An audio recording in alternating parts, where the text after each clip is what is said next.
श्री शिवाय नमस्तुभ्यम। हम सबको पता है कि 9 मार्च को रवि का पुष्य योग बन रहा है। देखो, आपको पता होना चाहिए कि साल में सिर्फ 2 से 3 बार ही रवि का पुष्य योग बनता है और ये जो योग होता है वो हमारे घर के बच्चों के लिए होता है, साथ ही साथ हस्बैंड के लिए होता है, वाइफ के लिए। मैं ये 3 लोगों का नाम इसलिए बोल रहा हूँ कि कोई भी घर का अगर आपके ऐसा इंसान है जो गलत दिशा में चला गया है, जैसे आपके बच्चे हैं वो बुद्धिमान नहीं है, वो एग्जाम में पेपर देते हैं, उनके अच्छे मार्क्स नहीं आते, सिलेक्शन नहीं हो पाता है, तो इस उपाय की बात करेंगे। साथ ही साथ मेरी बहुत सारी बहनों का ये सवाल होता है कि भैया हमारे पास जैसे 2 बच्चे हैं, तो ये जो हम उपाय करेंगे क्या हम दोनों बच्चों के लिए अलग अलग करेंगे या फिर एक ही पे हम दोनों बच्चों के लिए कर सकते हैं? इसकी बात भी हम लोग करेंगे।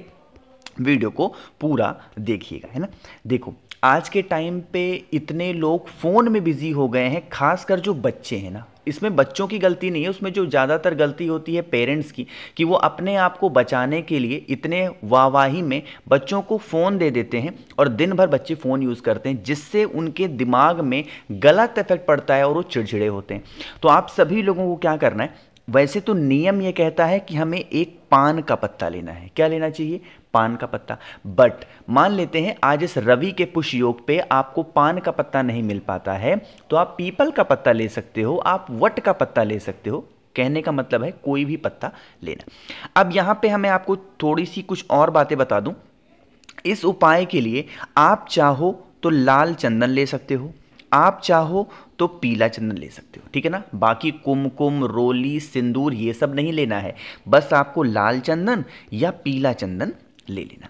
अब तरीका समझो। जो आप लोगों ने क्या लिया हुआ है, पान का पत्ता, कोशिश करिएगा जो पान का पत्ता लेना ना, वो क्या करोगे, थोड़ा सा बड़ा लेना, क्योंकि हमें क्या करना है, इस पे नाम लिखना है। तो चलिए नाम लिखते हैं।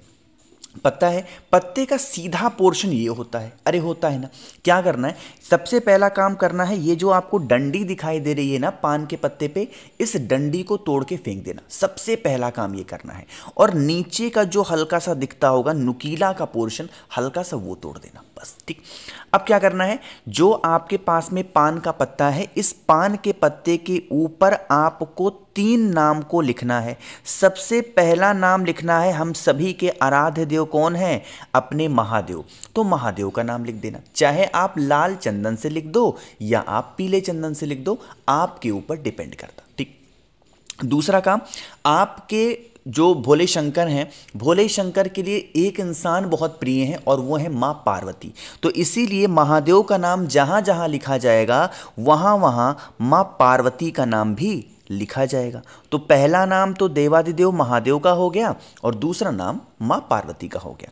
तीसरे नाम की हम बात करते हैं। यह उपाय हम कर रहे हैं दिमाग को ठीक करने के लिए कि जो माइंड है वो शार्प हो और सही दिशा में काम करे। तो यहाँ हमें किसकी ज़रूरत पड़ेगी, माँ सरस्वती की। तो इसीलिए महादेव और माँ पार्वती के साथ में हमें किसका नाम लिखना है, एक और माँ सरस्वती का नाम लिखना है। तो आपको इस प्रकार से 3 नाम लिख देने हैं, पान के पत्ते के ऊपर या पीपल के पत्ते के ऊपर या वट पेड़ के ऊपर, ठीक। जो भी व्यक्ति आपके घर में, चाहे आपका बच्चा हो जिसका माइंड बहुत वीक है, वो परीक्षा देता है, उसके अच्छे मार्क्स नहीं आ रहे, सिलेक्शन नहीं हो पा रहा, उस व्यक्ति के हाथों में इस पान के पत्ते को रख देना और इस पान के पत्ते को फिर उठाना और लेके चले जाना महादेव के शिवलिंग के पास में।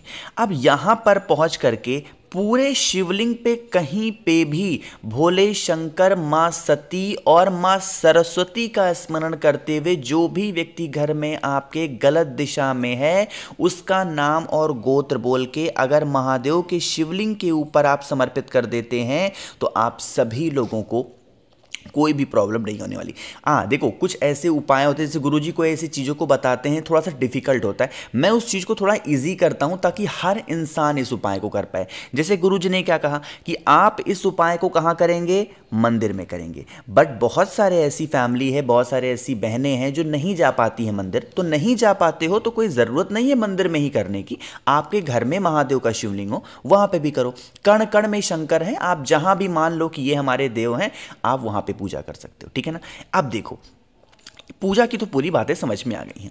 दूसरी हम लोग ये बातें करते हैं कि जैसे भैया मान लो कि ये तो हमने एक बच्चे की बात की, मान लेते हैं कि हमारी बेटियां भी हैं, हमारे बेटे भी हैं, हमारे 2 बच्चे हैं, बेटियां हैं, 3 बच्चे हैं, बेटियां हैं, तो हम क्या बेटे के लिए करेंगे, बेटियों के लिए? महादेव यहाँ बच्चों में कोई भेदभाव नहीं करते, ये काम सिर्फ इंसानों का है, लड़के लड़की में भेद करना।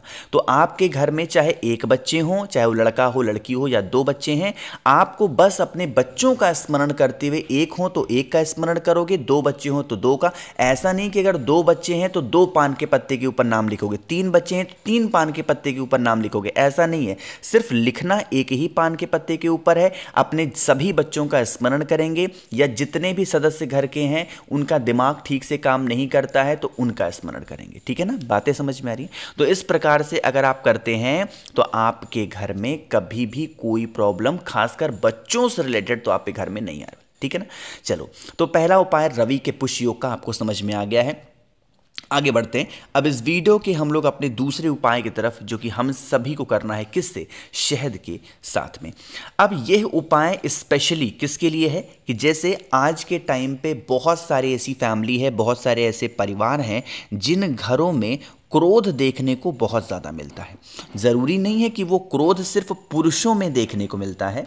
आपके घर में बहुत सारे ऐसे बच्चे होंगे जिनका क्रोध देखने को मिल रहा है। बहुत सारे ऐसे घर हैं जहां की महिलाओं ने पूरे घर को अस्त व्यस्त कर रखा है। तो यह उपाय जितने पुरुष हैं वो भी इस उपाय को कर सकते हैं अपने घर को सुधारने के लिए। बाकी महिलाएं तो कर, आप इस उपाय को क्रोध के लिए कर सकते हैं। ठीक है ना। चलो समझने की कोशिश करते हैं। अच्छा हाँ, एक छोटी सी बात और बता दूं कि कोशिश करिएगा कि यह उपाय वो व्यक्ति करे जिसको क्रोध आता है ना।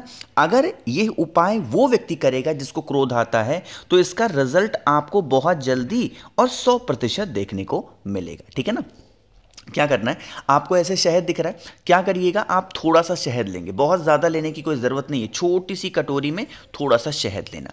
शहद लेने के बाद में आप तांबे का लोटा लेंगे, उसके अंदर जल भरेंगे। जल के अंदर कुछ डालना हो तो डाल दो, नहीं डालना है तो कोई ज़रूरत नहीं। ठीक है ना। फिर आप इस कलश को उठाना, महादेव की शिवलिंग के पास लेकर के पहुँच जाना। सबसे पहला काम आपको करना है, अगर मान लीजिए वो व्यक्ति उपाय करता है तब तो बहुत अच्छी बात है, नहीं अगर वो व्यक्ति करता है उपाय तो आप कर रहे हो तो उसका जो स्मरण है ना वो आपके माइंड में होना चाहिए। और जितना भी शहद आपने ले रखा है उसे पूरा एक बार में समर्पित नहीं करना है। जितना भी शहद होगा उस शहद को 5 बार में महादेव की शिवलिंग के ऊपर चढ़ाएंगे। और नाम कौन सा स्मरण करोगे? कुंदकेश्वर महादेव। फिर से बोल रहा हूं, किसका नाम? कुंदकेश्वर महादेव के नाम से समर्पित करना। समर्पित करने के बाद में आप सभी लोगों को 1 लोटा जल चढ़ा देना है। करके देखिए इस उपाय को। आपके घर में कोई भी व्यक्ति अगर क्रोध करने वाला है, गुस्सा करने वाला है, उसकी हैबिट नहीं खत्म हो पा रही है, आप इस उपाय को। चलिए आगे बढ़ते हैं। अब इस वीडियो के हम लोग सबसे प्यारे और अपने आखिरी उपाय की तरफ, जो कि ये हमारा तीसरा उपाय है। कैसे करना है, कहाँ पे करना है, इसकी बातें हम लोग करेंगे, लेकिन जल्दी से करिए वीडियो को लाइक। जिसने अभी तक चैनल को सब्सक्राइब नहीं किया और मेरी आवाज़ आप पहली बार सुन रहे हैं, अचानक से चैनल पे आ गए हैं, तो जल्दी से करिएगा चैनल को सब्सक्राइब। ठीक, चलो अब बातें करते हैं इस उपाय की। जैसे मान लेते हैं कि आपके घर के हस्बैंड हो, आपके घर की वाइफ हो, आपके घर के बच्चे हों, या फिर कोई भी घर का सदस्य है, आपके भाई बहन इवन क्यों ना हो, वो कभी भी किसी भी काम के लिए अगर घर से बाहर जा रहे हैं तो उन काम में उन व्यक्ति को सफलता नहीं मिलती है। तो आपको क्या करना है, लेना होगा इस प्रकार से शक्कर। हमारे यहाँ तो इसे चीनी बोलते हैं, आपके यहाँ शायद शक्कर बोला जाता हो, तो थोड़ा सा शक्कर या फिर चीनी लेना। लेने के साथ ही साथ आपको दूसरी जो चीज़ लेनी है वो होगी घी। कोशिश करिएगा जो घी का इस्तेमाल आप करेंगे वो गौ माता का होगा। अगर गौ माता का घी नहीं मिलता है तो आप कोई और चीज़ ले सकते हो, आप दही ले सकते हो, आप दूध ले सकते हो, आप मक्खन ले सकते हो, लेकिन भैंस के घी का इस्तेमाल नहीं करेंगे, वरना इतना दोष लगेगा कि पूजा करते करते उम्र बीत जाएगी लेकिन उस दोष से छुटकारा नहीं पाओगे। ठीक है ना। तो इसीलिए हमेशा कहता हूँ कि गाय का ही घी इस्तेमाल किया करिए। साथ ही साथ महादेव की सबसे प्रिय चीज़ जो कि है बेलपत्र, वो आपको लेनी है। मात्र 1 तांबे का लोटा लीजिए, उसके अंदर जल भरिए। अब सीधा पहुंचोगे कहाँ पे? महादेव की शिवलिंग के पास में।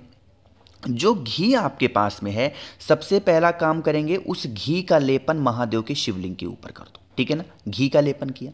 घी का लेपन करने के बाद में जिस काम के लिए आप जाते हो उस काम में सफलता नहीं मिल रही है तो उसका स्मरण करके जो बेलपत्र आपके पास में है उसे समर्पित करेंगे। बेलपत्र हो गया, घी के ऊपर आपने बेलपत्र चढ़ाया। अब बेलपत्र तो आपने समर्पित कर दिया, बेलपत्र समर्पित करने के बाद में 1 लोटा जल चढ़ा दो, ठीक है ना। जल चढ़ाने के बाद में जो आपके पास में शक्कर है ना, उस शक्कर को फिर आप जल चढ़ाने वाले स्थान पे अपनी मनोकामना, अपनी विशेष को कहते हुए एक नाम बोलना है महादेव का, और वो कौन सा नाम है? रामेश्वर महादेव। इनका स्मरण करके अगर आप समर्पित करते हैं कोई दिक्कत आपके घर में नहीं आने वाली। मैंने कोशिश की है आप सभी को हर एक चीज़ों को अच्छा समझाने की। वीडियो पसंद आई हो तो लाइक करिएगा। कुछ पूछना है, नहीं समझ में आया, नीचे कमेंट सेक्शन में पूछ सकते हैं। और मेरे जितने भी भाई बहन आवाज़ आज मेरी पहली बार सुन रहे हैं, चैनल को ज़रूर सब्सक्राइब करेंगे। श्री शिवाय।